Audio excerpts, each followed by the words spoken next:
Hi students, now I am going to start the poem Stopping by Woods on a Snowy Evening. We will continue now. Stopping by Woods on a Snowy Evening. See page number 144, third stanza. He gives his harness bells a shake to ask if there is some mistake. The only other sounds the sweep of easy wind and downy flake. Here, he gives his harness bells. He gives. Who gives? Horse gives. ఇక్కడ ఆ గుర్రము ఊపుతుంది ఆ మూగల్ని. Harness bells means see here meaning is given. ఇక్కడ meaning చూడండి. Harness bells అంటే the bells that are attached to a strip of leather. The bells that are attached to a strip of leather. ఇక్కడ ఒక తోలుకు ఇవన్నీ కూర్చుంటాయి మూగలన్నీ కూడా. And tied around the neck of an animal. Here horse అంటే మూగలు అంటారు చూడ, గంటలు, ఈ మెడకు కట్టే గంటలు, ఆ మూగలు అన్నట్టు ఇక్కడ. సో హియర్ ఆ గుర్రం మెడకు ఆ మూగలు లేక గంటలు కట్టబడినవి, ఏది తోలుకు లెదర్కు. వాటిని మనం ఏమంటున్నాం? హార్నెస్ బెల్స్ అంటున్నాం. He gives his harness bells a shake. ఒక్కసారి హార్నెస్ బెల్స్ని ఇట్లా ఊపింది. That means his horse is surprised. ఇక్కడ గుర్రం ఆశ్చర్యపోయింది. It finds no reason for their halt there. Here the horse is surprised. ఆ గుర్రం ఆశ్చర్యపోయి it finds no reason for their stop there. అక్కడ ఆగినందుకు కారణం కనిపించలేదు దానికి. It thinks that his master must have mistaken. The horse think that his master must have mistaken. అంటే తన ఇక్కడ కవి అంటే అతని యొక్క ఆ గుర్రం యొక్క యజమాని మాస్టరు తప్పు చేసిండా ఏంది, ఇక్కడ ఎందుకు ఆపిండు అని ఆశ్చర్యపోతుంది. So it rings its bells. So it rings its bells. కాబట్టి ఆ గుర్రం ఏం చేసింది? ఆ మెడకున్న మూగలు ఇట్లా ఊపింది. So it rings its bells. The sound is its question. Here ఆ బెల్లు ఊపడం అంటే అర్థం ఏంటంటే ద హార్స్ ఈజ్ క్వశ్చనింగ్. ఆ గుర్రం ప్రశ్నిస్తున్నట్టు. Why are you stopping here, ఇక్కడ ఎందుకు ఆపావు నువ్వు అని. The sound its a question. ఆ మూగల యొక్క శబ్దమే question.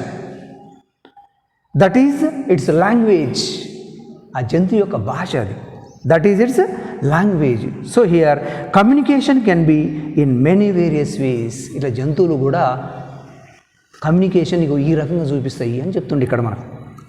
So see once again. He gives his harness bells a shake to ask if there is some mistake. ఏమైనా తప్పు జరిగిందా ఏంది అని ఆ గుర్రము తన మూగల ద్వారా ప్రశ్నిస్తుంది. ఆ గంటలు ఊపుతూ, మెడకున్న గంటలు ఊపుతూ. The only other sounds the sweep. అక్కడగా వేరే సౌండ్ ఏం లేదు, లైట్గా వేరే ఈ గాలి శబ్దం వస్తుంది. ఆఫ్ ఈజీ విండ్, స్లోగా విండ్ అంటే గాలి వీస్తుంది. And downy flake. What is the meaning of downy flake? Downy flake means a soft and thin layer of snow. మంచు పలకలు అంటాం చూడండి, పల్చని మంచు పలకలు. A soft and thin layer of snow. మందమి కావు, పల్చని మంచు యొక్క పలకలు. దాన్ని మనం డౌనీ ఫ్లేక్ అంటాం. అక్కడ డౌనీ ఫ్లేక్స్ ఉన్నవి అని చెప్తుండే ఇక్కడ. So here our poet is describing the woods, the beauty of woods. ఇక్కడ ఈ మంచు గురించి కానీ అడవుల గురించి కానీ మొత్తం వర్ణించడం, ఇక్కడ దాని యొక్క అందాన్ని వర్ణించడం మనం చూస్తుంటాం. See last stanza, fourth stanza, very important stanza this is. The woods are lovely, dark and deep, but I have promises to keep, and miles to go before I sleep, and miles to go before I sleep. Very important annotation lines these two are. From fourth stanza, last two lines are very important for annotation.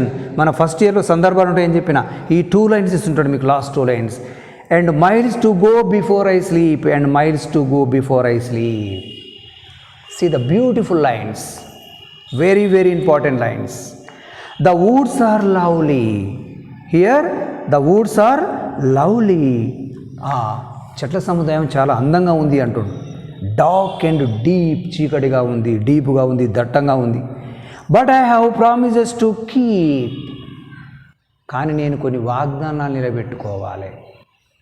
కవి అంటుండు, but I have promises to keep and miles to go before I sleep and miles to go before I sleep. What is the meaning of these lines? Come on think, మీరు ఆలోచించండి. And miles to go before I sleep అంటే నేను నిద్రపోయే ముందు కొన్ని మైళ్ళు ప్రయాణించాలనా అర్థం? చూడండి, very very important lines. Message ఇల్లనే ఉంది, వాల్యుబుల్ మెసేజ్ ఉంది ఈ 2 లైన్స్లో. నౌ లెట్ us see, చూద్దాం. See here, first the poet is drawn to beauty. ఇక్కడ మనం ఈ పద్యంలో చూసినాం. Here first the poet is drawn to beauty. First అందాన్ని వర్ణించండి. Later he remembers his duty. First beauty, later is duty. ఇక్కడ మీరు observe చేస్తే ఫస్ట్ కవి అడవిలోకి అందం పొగిడిండు, తర్వాత ఏంది తన డ్యూటీ ఏందో చెప్తుండే ఇక్కడ. Later he promises his duty, he remembers his duty. అదే లైన్ చూడండి ఇక్కడ చెప్పింది, but I have promises to keep. But I have promises to keep means he remembers his duty. తనకు డ్యూటీ గుర్తొచ్చింది. అడవులో అందాన్ని చూసి ఆగిపోయింది, కానీ అరే నేను చేయవలసిన పనులు చాలా ఉన్నాయి, ఇక్కడ ఎందుకు ఆగిపోయినా, నా డ్యూటీ ఏందనేది గుర్తొచ్చింది. So later he remembers his duty. So he says the woods are very beautiful but he has to keep his promises. అడవులు చాలా అందంగా ఉన్నాయి అనుకుంటూనే అని చెప్తూనే మనకి ఏం చెప్పిండు, he has to keep his promises. వాగ్దానం నిలబెట్టుకోవాలనుకుంటుండు. He has to cover long miles before he sleeps అంటే నిద్రించబోయే ముందు లేక నిద్రపోకముందే నేను చాలా లాంగ్ మైల్ పోవాలంటే అర్థం ఏంటంటే చనిపోబోయే ముందు అంటే చనిపోయే వరకు నేను చాలా దూరం ప్రయాణించాలి అంటే లైఫ్ గురించి చెప్తుండే ఇక్కడ. మనం చనిపోయే వరకు చాలా పనులు చేస్తాం జీవితంలో, మనం చేసే చాలా ఉన్నాయి అని చెప్పడం. So he has to cover long miles before he sleeps. These lines are very famous. These are very famous lines because these balance one's sense of beauty with his sense of duty. Here these lines balances one's sense of beauty and his sense of duty. ఇక్కడ ఈ lines మనకు ఏం చెప్తున్నాయంటే it shows sense of beauty and ఈ sense of duty. ఇక్కడ beauty ఎంత ఇంపార్టెంటో duty కూడా అంత ఇంపార్టెంటు అని అర్థం. That means here man has many things to complete in his life. ఇక్కడ చూడండి, మనిషి జీవితంలో చాలా పనులు పూర్తి చేసుకోవాలి. man has many things to complete in his life before he dies. man has many things to complete in his life. మనిషి తన జీవితంలో చాలా పనులు కంప్లీట్ చేసుకోవాలి. ఎప్పుడు? Before he dice. అతను చనిపోయే ముందు, చనిపోయే వరకు చాలా పనులు పూర్తి చేయాలి అంటే and miles to go before I sleep means that one. And miles to go before I sleep అంటే నిద్రపోయే వరకు చాలా పనులు చేయాలి అంటే చనిపోయే వరకు మనం చేయవలసిన పనులు చాలా ఉన్నాయి అని తన డ్యూటీని కూడా గుర్తుపెట్టుకున్నాడు కవి బ్యూటీతో పాటు. So this is a message. Now see about the poem. Let us see. ఒకసారి సమ్మరీ చూద్దాం షార్ట్కట్లో. Once the poet rides a horse through the forest which is covered with snow. మనం చూస్తున్నాం ఒకరోజు కవి గుర్రం మీద ప్రయాణిస్తున్నాడు. Which is covered with snow, మొత్తం మంచుతో కప్పబడి ఉన్నది. Captivated by the beauty of the woods. Here captivated means attracted by the beauty of woods. కవి ఆ అడవి యొక్క అందానికి మంత్రముగ్ధుడయ్యాడు. హీ స్టాప్స్ దేర్, అక్కడ ఆగిపోయాడు. But the horse finds it strange, కానీ గుర్రానికి కొత్తగా అనిపిస్తుంది. But the horse finds it strange means square. గుర్రానికి విచిత్రంగా అనిపించింది, కొత్తగా అనిపిస్తుంది. అండ్ సిగ్నల్స్, గుర్రం సిగ్నల్ ఇచ్చింది. Questioning him about the intent by shaking its harness bells. Questioning him, ఇక్కడ గుర్రం ప్రశ్నించింది. ఎట్లా? About the intent by shaking its harness bells. తన మెడకు కట్టిన మూగలు ఊపుతూ సౌండ్ ద్వారా క్వశ్చన్ చేసింది, ఎందుకు ఆపావి ఇక్కడ. The poet makes up in his mind to continue his journey. అప్పుడు గుర్తు తెచ్చుకున్నాడు కవి, అమ్మో నేను చేయవలసిన పనులు చాలా ఉన్నాయని తన జర్నీని కంటిన్యూ చేశాడు. The poet makes up his mind to continue his journey, concluding with the most famous lines of the poem. చివరికి మనకి ఇంతకుముందే చూసినాం మనం, ఇంపార్టెంట్ లైన్ చెప్పిండు. Man and nature through this poem our poet says one thing clearly. ఇక్కడ ఈ పద్యం ద్వారా చూస్తే మీకు ఒక ఇంపార్టెంట్ ఆస్పెక్ట్ ఏంటంటే, ఇంపార్టెంట్ లైన్ ఏంటంటే, ఇంపార్టెంట్ థింగ్ ఏంటంటే ఇలా చెప్పేది, మ్యాన్ అండ్ నేచర్, మనిషి మరియు ప్రకృతి, and man and the animal, మనిషి మరియు జంతువు, man and nature and man and the animal world are harmonized in a telling poetic statement. ఇవన్నీ కూడా కలిసి సహజీవనం చేస్తుంటాయి.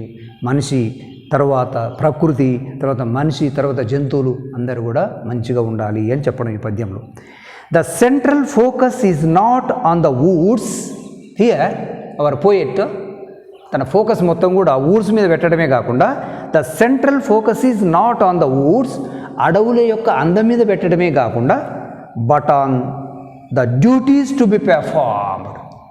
Here but on the duties to be performed. Duty means things, works, అంటే మనిషి చేయవలసిన పనులు చాలా ఉన్నాయని కూడా చెప్పింది ఇక్కడ. ద central focus is not on the woods, అడవుల యొక్క అందం గురించి చెప్పడమే కాకుండా, but on the duties to be performed, ఆ డ్యూటీస్ మీద కూడా ఫోకస్ చేశాడు poet. So this is the beautiful poem. We will conclude this poem. Thank you.